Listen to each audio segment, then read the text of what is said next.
अस्सलामुअलैकुम वरहमतुल्लाहि वबरकातुहू। Multi video में खुश आमदीद।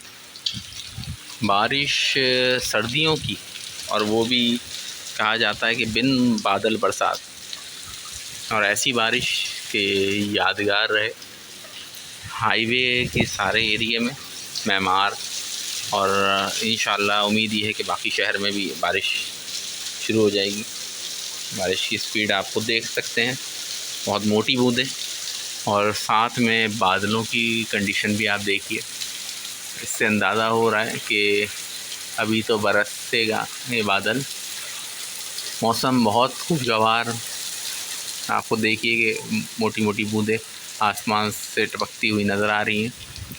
ये इस मोबाइल कैमरे की भी रिज़ल्ट की क्वालिटी, और कैमॉन 18P है ये।